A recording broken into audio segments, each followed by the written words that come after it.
From the very first episode, I already knew this show was going to be a very, very good one.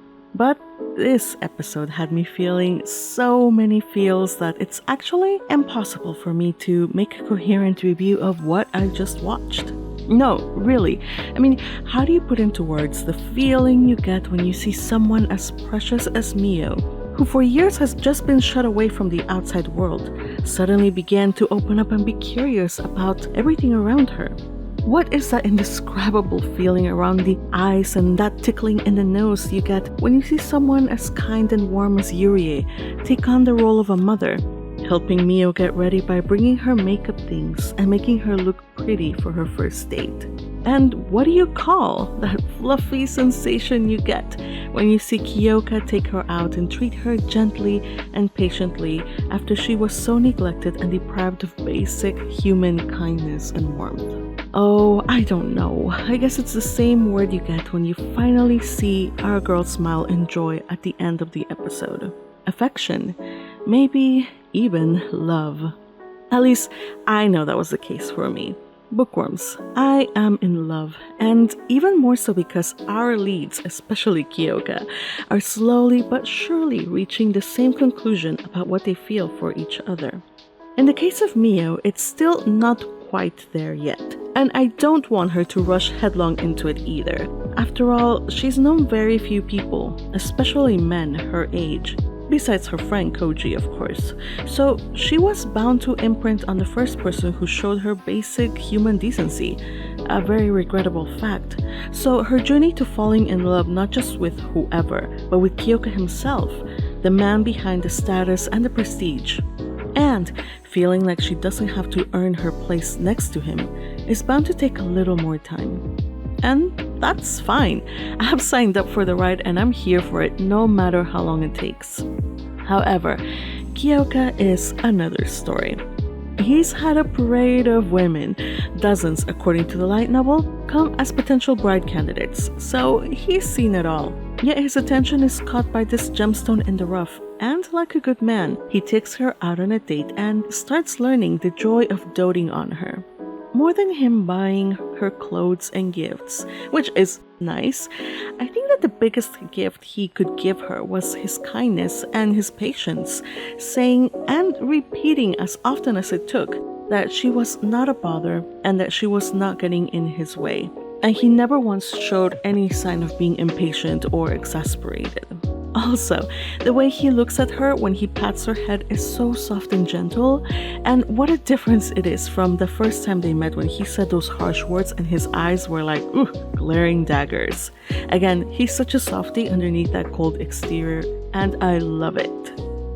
Now, during this episode, they talk a little bit about the 𝙏𝙼𝙖𝙠s, Miyo's maternal relatives. We learn about the powers that they held, which set them in a class of their own. The light novel goes into a bit more detail as to that family and their gifts. Basically, they have the power to alter memories, invade dreams, read thoughts, strip a person of their will, and turn them into a puppet. Basically, things that are just terrifying. So for that reason, rather than be a threat to national security, they keep to themselves. They're a very reclusive lot. They don't get involved in politics, and their whereabouts are also kept secret. Their powers are desirable to the point that even if Miyo doesn't have the gift, the likelihood of her having gifted children and passing on the 𝙏𝙼𝙖𝙠's ability is something highly sought after, as we see from the conversation between Miyo's father and Koji's father, whom you'll all remember from last episode was angry because he wanted Miyo to marry into his family. Oh my gosh, this scene, what a buzzkill of a scene. What a waste of good animation and showtime, but I do need to talk about it. I was left speechless at this disgusting, vile, revolting monster's indifference toward his own daughter.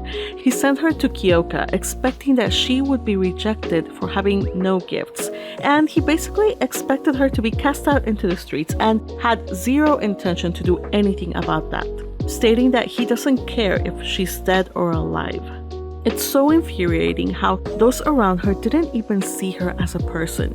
Even Koji's father, who supposedly wants her to marry into his family, only sees her or talks about her as if she was just a thing whose only value came from her being like a baby maker. Such disgusting old men. I'm just seriously happy that Miyo is away from that monster in human flesh and his stupid daughter and wife, and that Miyo is with someone who will treat her better, who is considerate of her and concerned about her happiness. Okay, so for the final part of this video, I just want to add a little few extras that were left out from the novel or the manga. So during the date, when Miyo had been so mesmerized by the sights around her, she belatedly noticed that Kiyoka had been walking very slowly to adjust his walking pace for her sake. Also, while I don't think Miyo's kimono was particularly bad, in the light novel it is mentioned that it was gaudy and its colors clashed, and that it didn't suit her at all. A fact that made her feel self-conscious when she walked into the elegant kimono store. By far, my favorite thing that was left out from the light novel and the manga is when Kiyoka imagines Miyo wearing the kimono with the spring pattern. He's shocked and appalled at himself for having let himself fantasize about how she would look wearing it. Nevertheless, he orders it, saying that if the spring-themed kimono is not ready in time, she can always wear it next year. So he's definitely not planning on letting her go. And finally, another one of my favorite parts has to be when he gave her the comb. So he purchased it for practical considerations, everyone. It says so in the light novel, so don't read too much into it, okay? He's such a tsundere.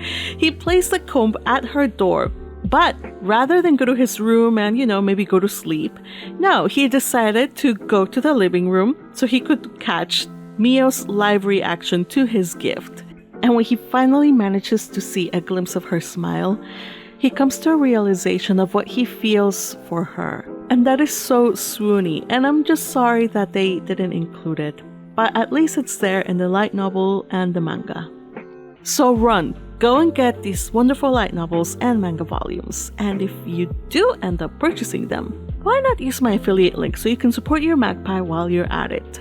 If you enjoyed these videos, do subscribe, like, and share. I have a Ko-fi where you can leave me a small tip via PenPal or Venmo if you're feeling particularly generous. Or if you wish, you can also become a member and get special perks like access to my Discord server, so you can join me in my watch parties and squee with me as we watch this anime together. That's all for this week. Join me next time when hopefully we get answers as to who is behind the spying Shikigami, and most importantly, we get more Miyo and Kiyoka moments to delight over. Thank you all so much for watching. Until next time, bye bye.